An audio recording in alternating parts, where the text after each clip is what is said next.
Hello बच्चों, कैसे हैं आप सभी। आपका स्वागत है आपके अपने YouTube channel math king maker में। और आज हम क्लास 12th की सीरीज़ शुरू करने जा रहे हैं बच्चों। क्लास 12th का चैप्टर 1 है रिलेशन एंड फंक्शन। सो बच्चों, ये चैप्टर बेसिकली आपको समझ तब आएगा जब आपने सेट्स पढ़े होंगे। 11th क्लास में एक पहला चैप्टर है सेट्स। तो अगर किसी बच्चे ने सेट नहीं पढ़े हैं ढंग से, सो वो मेरा 11th क्लास के लेक्चर जाके सबसे पहले सेट को जो है अच्छे से पढ़ो, उसके बाद ये चैप्टर आपको अच्छे से समझ आ जाएगा। ठीक है। सो आज हम पढ़ने वाला है इसमें रिलेशन एंड इट्स टाइप, कौन कौन से रिलेशन होते हैं उसको पढ़ेंगे हम। सो उससे पहले बच्चों देखो, डोमेन और डोमेन कोडोमेन और जो एफ इमेजेस वो सब कंसेप्ट थे वो भी 11th क्लास में हम ऑलरेडी कवर कर चुके हैं। ठीक है। किसी बच्चे को डाउट है तो 11th क्लास के लेक्चर पे जाके आप देख सकते हो, मेरे ही लेक्चर आप देख सकते हो। सेट्स पे जो लेक्चर मैंने बनाए हैं 11th क्लास के, उन लेक्चर से आपको सारा कंसेप्ट क्लियर हो जाएगा। सो यहाँ पे मैं उन सब चीज़ों को डिस्कस नहीं करने वाला हूँ। देखो यहाँ पे क्या होता है, आपके पास सेट होते हैं। ठीक है। ये सेट ए है और ये सेट बी है। एक को कहते हैं डोमेन और एक को कहते हैं कोडोमेन। ठीक है, को कहते हैं कोडोमेन। सो इसमें क्या है कि मान लेते हैं यहाँ पे 1 2 3 4 5 6 और ये है कोई आपका ABCDEFG। तो A मान लेते हैं 1 से कनेक्टेड है, 2 मान लेते हैं C से कनेक्टेड है, 3 मान लेते हैं B से, ये सब इस तरह से जो है कनेक्टेड है। ठीक है। सो यहाँ पे क्या कहते हैं, 1 A is F image of 1, B is F image of 2, C is F image of 3। तो ये सब कंसेप्ट है यहाँ पे। ठीक है। एफ इमेज तो ये सब आप ऑलरेडी 11th क्लास में पढ़ चुके हो। सो मैं यहाँ पे क्या करता हूँ, एक पेयर बना लेता हूँ। पेयर किसका बनाता हूँ, जो जिसकी एफ इमेज है पहले मैं एलिमेंट लिखूंगा, उसके बाद मैं लिखूंगा उसकी एफ इमेज। सो बच्चों बताओ 1 का एफ इमेज क्या है, 1 का एफ इमेज है ए। ठीक है। तो मैं उसका एक पेयर बना लिया। 2 का जो एफ इमेज है वो सी है, 2 का एफ इमेज सी है। 3 का जो एफ इमेज है वो बी है। ठीक है। 4 का एफ इमेज है आपका डी। 5 का एफ इमेज है ई। 6 का एफ इमेज है एफ। ठीक है। सो मैंने यहाँ पे क्या किया है, एक पेयर बना लिया है। ओके। अब ये जो पेयर मैंने बनाए हैं, ठीक है, इन पेयर्स को कहते हैं हम रिलेशन। क्या कहते हैं इन पेयर को, रिलेशन कहते हैं। ठीक है। सो अगर सारे पेयर्स का हम सारे पेयर का हम एक सेट बना लें, सो उस सेट को क्या कहेंगे हम, रिलेशन कहेंगे। ओके। सो समझ में आया बच्चों रिलेशन क्या होता है। अब मैं इसके कुछ टाइप आपसे डिस्कस करना चाहता हूँ कि इसके कुछ टाइप होते हैं। एक है एम्प्टी रिलेशन। देखो ऐसा भी हो सकता है कि इसके किसी भी एलिमेंट का एफ इमेज कुछ भी ना हो। ठीक है। सो ये पेयर होगा ही नहीं, पेयर बन ही नहीं पाएगा। ठीक है। मान लेते हैं कि यहाँ पे कोई भी एक भी एलिमेंट ऐसा नहीं है जिसकी एफ इमेज कुछ हो, तो उसको क्या कहेंगे हम, एम्प्टी रिलेशन कहेंगे। ठीक है। जैसे यहाँ पे मान लेते हैं कि एलिमेंट है हमारे पास ए बी और यहाँ पे है 1 2 3 4 5। तो यहाँ एक दूसरे से कोई भी कनेक्शन नहीं है, तो क्या कहेंगे इसको, इस रिलेशन को कहेंगे हम एम्प्टी रिलेशन। रिलेशन को हम आर से शो करते हैं। ठीक है। या किसी का एलिमेंट का भी किसी से रिलेशन नहीं है, कोई भी किसी से कनेक्टेड नहीं है, तो इसको कहेंगे हम एम्प्टी रिलेशन। जैसे बच्चों एक एग्जांपल मैं देता हूँ आपको। जैसे मान लेते हैं कोई बॉयज़ स्कूल है। ठीक है। कोई बॉयज़ स्कूल है और मैं एक रिलेशन देता हूँ कि R is equal to A B. इसको लिखते कैसे हैं वो देख लो। R is equal to A B such that A is a sister of B। A is a sister of B in a boys school. Okay. तो बच्चों ये बताओ मुझे कि मैंने लिखा है कि A is a sister of B और स्कूल कैसा है, स्कूल है बॉयज़। सो क्या बॉयज़ स्कूल में सिस्टर ब्रदर हो सकते हैं, बिल्कुल नहीं हो सकते। मतलब कोई भी इसमें एक ऐसा पेयर नहीं बनेगा जो ए बी का पेयर, मतलब कोई भी ऐसे दो बच्चे नहीं होंगे स्कूल के अंदर जो एक दूसरे के सिस्टर ब्रदर हों। तो ऐसे रिलेशन को क्या कहेंगे हम, एम्प्टी रिलेशन कहेंगे। समझ आई बात। एम्प्टी रिलेशन का मतलब क्या होता है, so that type of relation is known as empty relation. Okay. अभी हम पढ़ेंगे रिलेशन कैसा, यूनिवर्सल रिलेशन। ठीक है। तो यूनिवर्सल रिलेशन में क्या होगा, इसमें इसका उल्टा होगा। वहाँ पे क्या होगा कि each and every element is connected to each and every element, कोई ना कोई कनेक्शन उनमें अवेलेबल होगा। लेफ्ट साइड में आपको कोई भी एलिमेंट खाली नहीं दिखाई देगा, ठीक है। जैसे हमने ये वाला लिखा था, यहाँ पे लेफ्ट साइड के जितने भी एलिमेंट है सब आपको भरे हुए नज़र आ रहे थे। सो उसको कहेंगे हम, क्या कहेंगे, उसको कहेंगे हम यूनिवर्सल रिलेशन, ठीक है। इसका एग्जाम्पल भी ले सकते हो आप, जैसे आपके जो क्लास है, क्लास के जो बच्चे हैं, बच्चों का डिफरेंस देखो, R is equal to A B, कोई रिलेशन लिया आपने, ठीक है, A B such that difference between A and B height is less than 3 metre, less than 3 metre. A and B are student of a class, student of a class, okay. देखो अब मुझे एक चीज़ बताओ, ए और बी किसी class के 2 student हैं और दोनों के बीच का डिफरेंस लेस देन 3 मीटर है, ठीक है।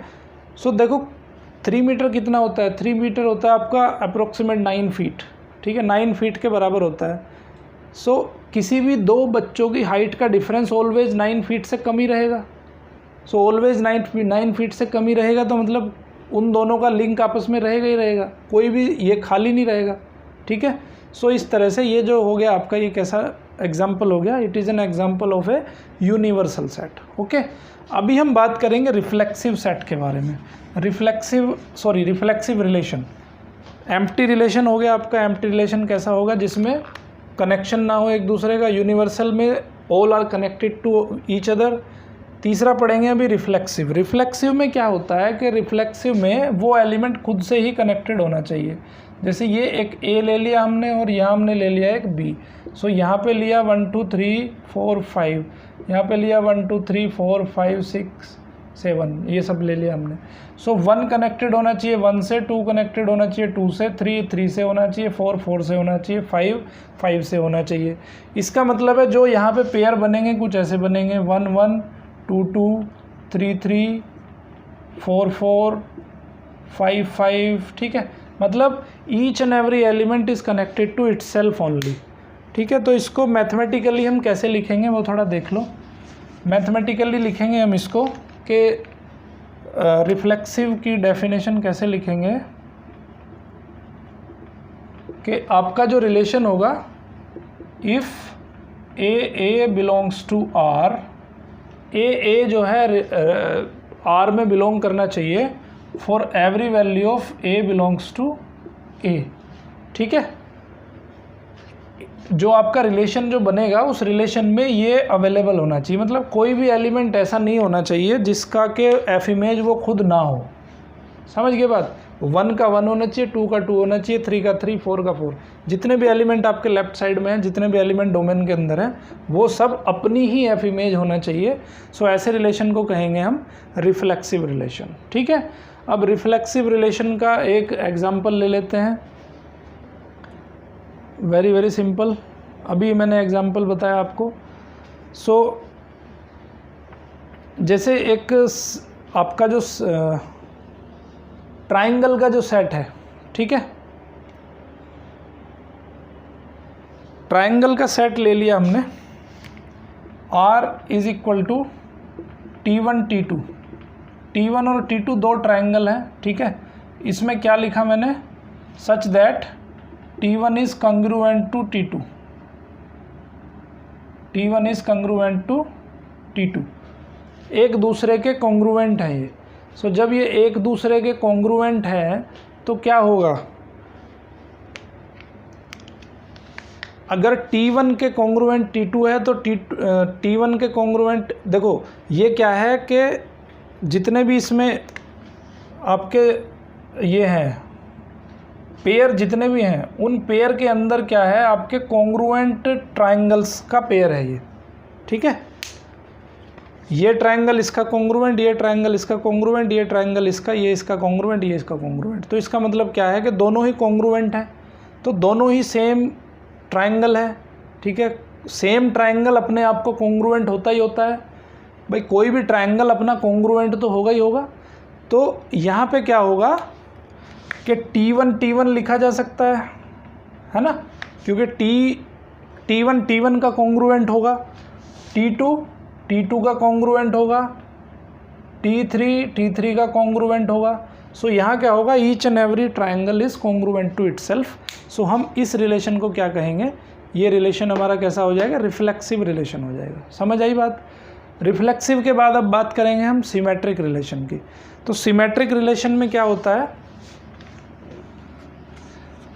सिमेट्री का मतलब आपने देखा होगा, सिमेट्री का मतलब क्या है, जैसे बॉडी है, सो अगर इस बोर्ड की लेंथ और ब्रेथ दोनों इक्वल हो जाएं तो इसको कहेंगे कि ये बोर्ड कैसा है आपका, सिमेट्रिकल है। ठीक है, तो यानी कि लेंथ और ब्रेथ इक्वल हो जाएगी तो वो क्या हो जाएगा, स्क्वायर हो जाएगा। स्क्वायर की सारी साइड जो है इक्वल होती है। सो इसको सिमेट्री में क्या कहेंगे हम, सिमेट्रिक अगर फॉलो करता है प्रॉपर्टी, तो इसका मतलब क्या है कि अगर आर ए बी के अंदर है देन बी ए भी के अंदर होना चाहिए, बी ए भी आर के अंदर होना चाहिए। तो अगर ये ऐसा कंडीशन फॉलो हो रही है, सो ये रिलेशन कैसा होगा, ये रिलेशन होगा आपका सिमेट्रिक रिलेशन। ठीक है, अभी इसमें थोड़ा ये मुझे बताओ कि अगर T1 कॉन्ग्रुएंट टू T2 है तो T2 भी तो T1 के कॉन्ग्रुएंट ही होगा, है कि नहीं भाई। दो कॉन्ग्रुएंट ट्राइंगल हैं तो वो एक दूसरे के कॉन्ग्रुएंट होंगे। T1 अगर T2 का कॉन्ग्रुएंट है तो T2 भी तो T1 का कॉन्ग्रुएंट होगा। सो कहने का मतलब है कि यहाँ पे मैं लिख सकता हूँ कि T1 T2 belongs to R है एंड T2 T1 भी बिलोंग्स टू R है। समझ आई बात, कि अगर T1 T2 का कॉन्ग्रुएंट है तो T2 भी T1 का कॉन्ग्रुएंट होगा। अगर ये ऑब्वियस सी बात है कि R के अंदर अवेलेबल होगा। इसका मतलब क्या है कि ये जो रिलेशन मैंने बताया आपको, कैसा रिलेशन, कि T1 T2 T1 is congruent to T2, तो ये रिलेशन कैसा हो जाएगा, ये रिलेशन आपका सिमेट्रिक भी हो जाएगा। ठीक है, क्योंकि दो ट्राइंगल, कोई भी दो कॉन्ग्रुएंट ट्राइंगल ले रहे हो आप, सो उसको हम ऐसे लिख सकते हैं T1 is congruent to T2, तो T2 भी T1 का कॉन्ग्रुएंट होगा। सो इसको कहेंगे हम कि ये रिलेशन कैसा है हमारा, ये रिलेशन हमारा सिमेट्रिक रिलेशन भी होगा। ओके, अभी तीसरी जो प्रॉपर्टी है, तीसरी प्रॉपर्टी हम पढ़ेंगे ट्रांजिटिव प्रॉपर्टी। बच्चों समझ आया ना, बहुत इजीली है ये। तो ट्रांजिटिव प्रॉपर्टी, कोई भी अगर इस चैप्टर को समझने में दिक्कत हो रही है तो बच्चों सबसे पहले सेट्स अच्छे से पढ़ें। 11th क्लास में दिया है सेट्स, उसको अच्छे से समझोगे तो ये समझ में आ जाएगा। ट्रांजिटिव प्रॉपर्टी ये पढ़ लिया हमने। ट्रांजिटिव प्रॉपर्टी क्या होती है, वहाँ पे कंपेयर करना है हमें तीन ट्राइंगल्स का। ठीक है, क्या करना है, अगर T1 T2 belongs to R and T2 T3 belongs to R, then T1 T3 belongs to R होना चाहिए। अगर ऐसा हो रहा है तो ट्रांजिटिव प्रॉपर्टी फॉलो होती है, अदरवाइज नहीं होती है। ठीक है, समझ आई बात। तो यहाँ पे अब देखो, मैं इसी कॉन्टेक्स्ट में लेता हूँ जो मैं एग्जांपल ले रहा हूँ। ये एक रिलेशन दिया है T1 T2, T1 is congruent to T2। तो अभी मैं यहाँ तीन ट्राइंगल की बात करता हूँ। देखो बच्चों, अगर T1 T2 के कॉन्ग्रुएंट है, T1 इसी में ले लो, T1 अगर T2 के कॉन्ग्रुएंट है और T2 T3 के कॉन्ग्रुएंट है। देखो T1 is congruent to T2 and T2 is congruent to T3। तो बच्चों मुझे बताओ कि क्या T1 T3 के कॉन्ग्रुएंट नहीं होगा? बिल्कुल होगा, है ना। तो अगर T1 T3 के कॉन्ग्रुएंट होगा तो इसका मतलब क्या है कि ट्रांजिटिव प्रॉपर्टी फॉलो करेगा। ओके, समझ आई बात बच्चों। अब अगर कोई भी रिलेशन ये तीनों प्रॉपर्टी फॉलो करता है, सो ऐसे रिलेशन को हम बोलते हैं इक्विवेलेंस रिलेशन। ठीक है, क्या बोलते हैं, इक्विवेलेंस रिलेशन बोलते हैं, इक्विवेलेंस रिलेशन। ठीक है, समझ आई बात। ये जो एग्जाम्पल आपका 1 दिया हुआ है, एग्जाम्पल 4 दिया हुआ है इसमें, अब एग्जाम्पल 2 दिया हुआ है। ये एग्जाम्पल 2 था जो मैंने बात करी, T1 T2 T1 is congruent to T2। अभी बात करेंगे मैं एग्जाम्पल 3 की। ठीक है, एग्जाम्पल 3 में क्या दिया हुआ है उसने। एग्जाम्पल 3 में सबसे पहले क्वेश्चन पढ़ लेते हैं। क्वेश्चन है हमारा, लेट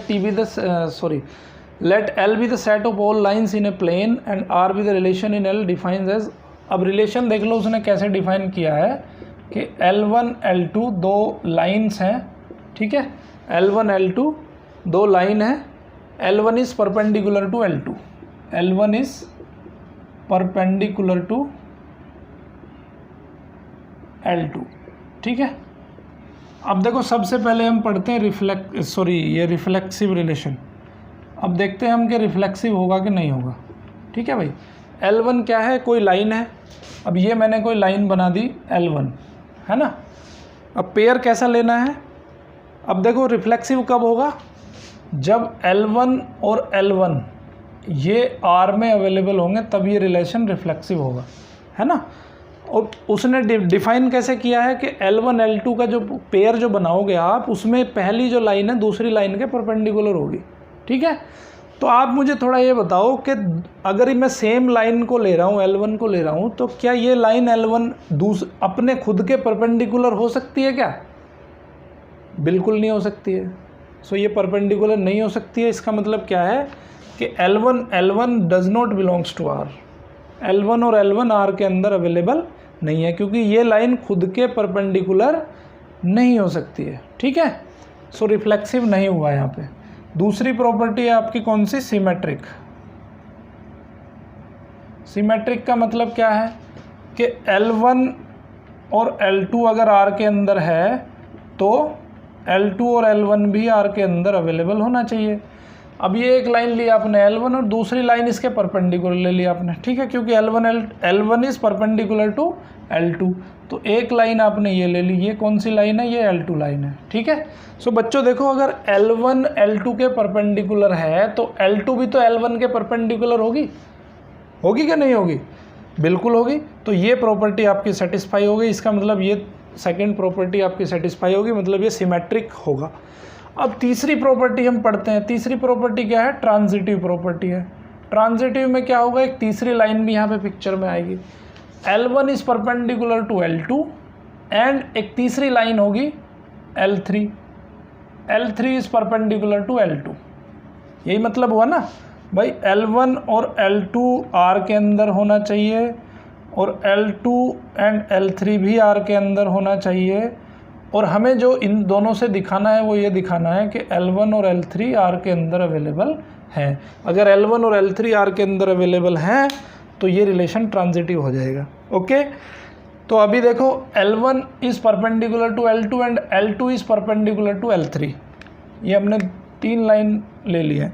L1 यहाँ पे L2 का परपेंडिकुलर है, L2 यहाँ पे L3 का परपेंडिकुलर है। बट अब हम किसे देखना है, L1 और L3 को देखना है। L1 और L3, क्या L1 और L3 एक दूसरे के परपेंडिकुलर हैं? बिल्कुल नहीं है। मतलब L1 L3 does not belongs to R। जब ये L1 L3 R के अंदर बिलोंग नहीं करेंगे तो ये यहाँ पे ट्रांजिटिव प्रॉपर्टी भी आपकी सेटिस्फाई नहीं होगी। अब यहाँ पे कुछ बच्चों एग्जांपल्स दिए हैं, आई होप कि ये मैं आपको समझा पाया हूँ अच्छे से। कुछ एग्जांपल दिए हैं यहाँ पे, एग्जांपल्स एक एग्जांपल और ले लेते हैं, ठीक है। ये थोड़ा लॉजिकल सा क्वेश्चन था। अब हम थोड़ा फिजिकल क्वेश्चंस के ऊपर आते हैं जो आपको इजीली देख पा रहे हो, ठीक है। तो एक रिलेशन मैं लिखता हूँ यहाँ पे। एक रिलेशन एग्जांपल नंबर 4 आपका दिया है कि एक सेट है 1 2 3, ठीक है। एक सेट है आपका 1 2 3, lie in R, also R is not symmetric as 1 2, sorry, show that the relation R in the set given by, एक रिलेशन उसने दे दिया। रिलेशन क्या दे दिया है उसने, 1 1 2 2 और 3 3 1 2 2 3, ठीक है। ये एक रिलेशन दिया है उसने। तो हमें दिखाना है कि ये कैसा रिलेशन है।